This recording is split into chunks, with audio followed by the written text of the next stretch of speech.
locations are pretty incredible. Yeah, we made like 5,000 kilometers, like going around with our van. We were a very small crew, 5 people, and because we know I used to live there for a long time, so we were like listing all the places we would like to shoot in the future when we make a movie. So we would say, oh, this is a nice place, this is another place, and then we discovered other ones. And so we grabbed the van and we make the trip, and it was a very dangerous trip and very, let's say, not for another movie, you know, like shifters, quicksands, horses, strange horses, a lot of incredible things. Like I will write a book and then I will make more money than with a movie. Yeah. Is there any questions people wanted to ask? Hard to see your faces with the spotlight. I think there is one there, but yes. I have a question. Can you discuss the Moldan Warriors? Did that was that inspired by a modern brand or a modern movement? The Modern Warriors?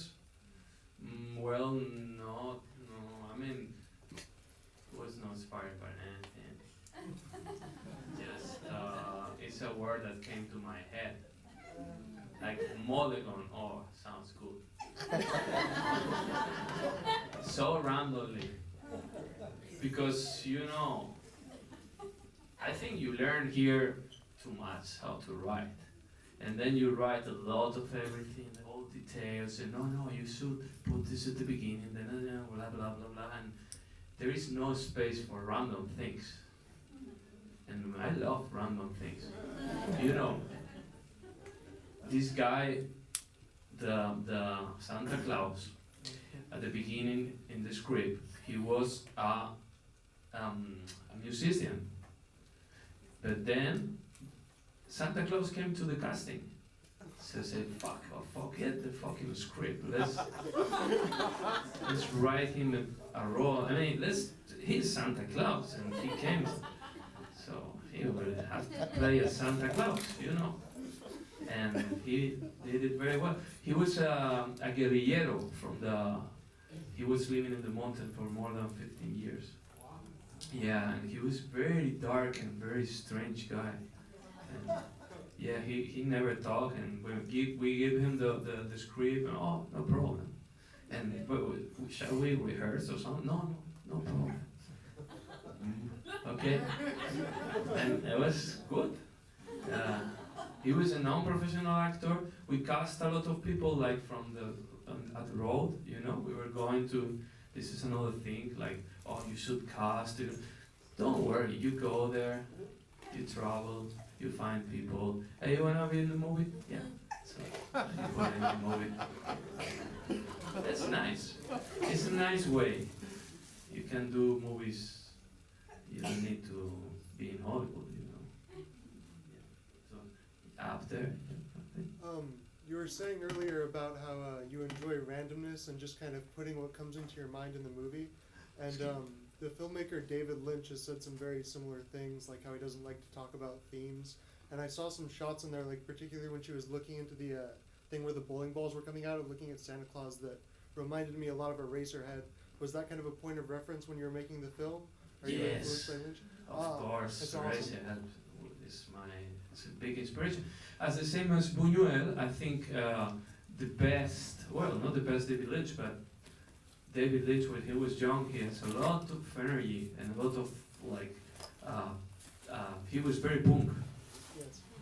And then now he's more like, he knows the details, he knows how to make the movies, like, or Blue Velvet, no, it's a masterpiece. But at the beginning, more than in detail, he was like a bull.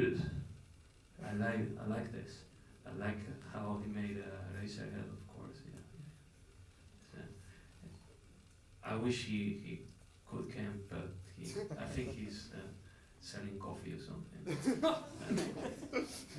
Maybe he's here. David? Oh man. I tried to call him yesterday, but yeah, I don't know.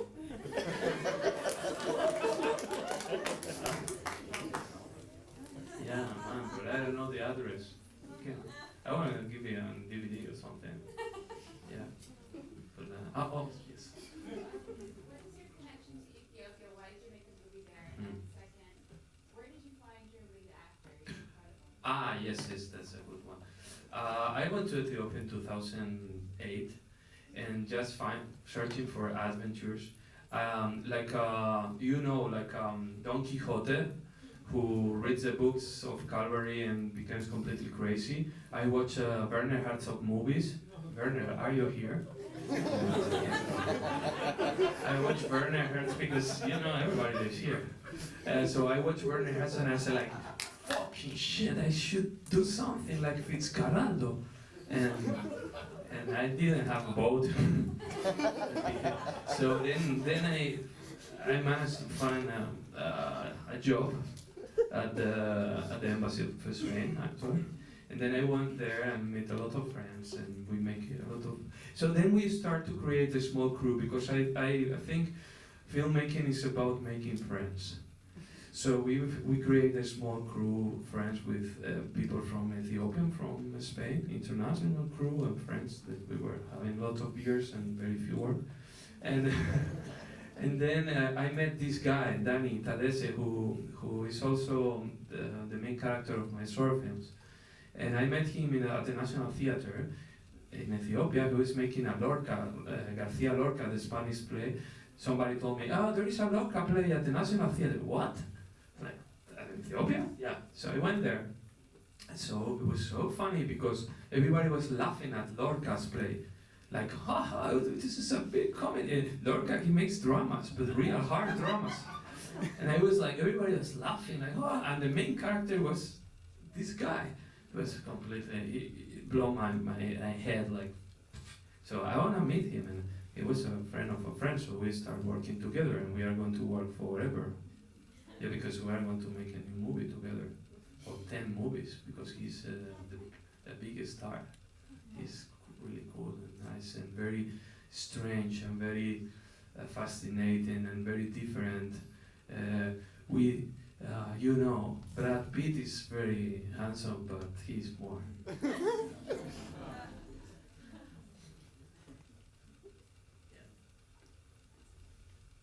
Yeah. Well, first, felicidades. It's great. It's a great movie.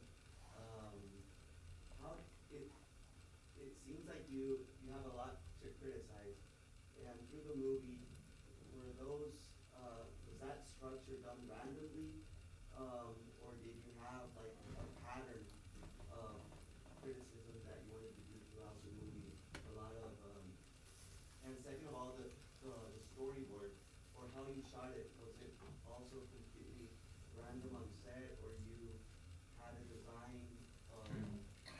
Well, let's be serious about this. Yeah.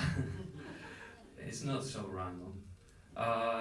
There is 3 things in the movie, which are the crumbs, and one is about landscapes and abandoned places. Another thing is about people who is already destroyed. The third thing is about objects which are crumbs of our civilization.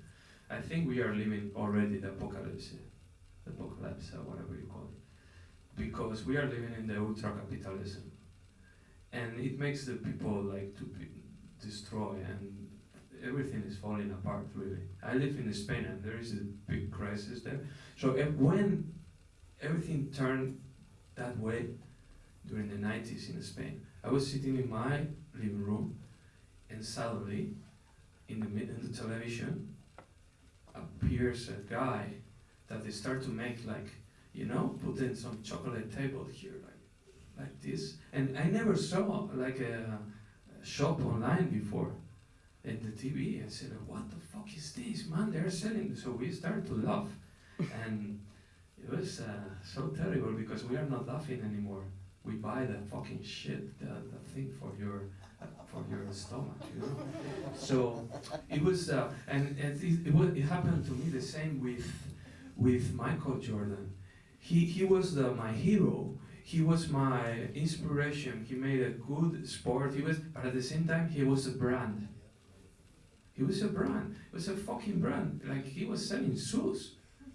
So it was like, what is happening here? Why everything is becoming a merchandise?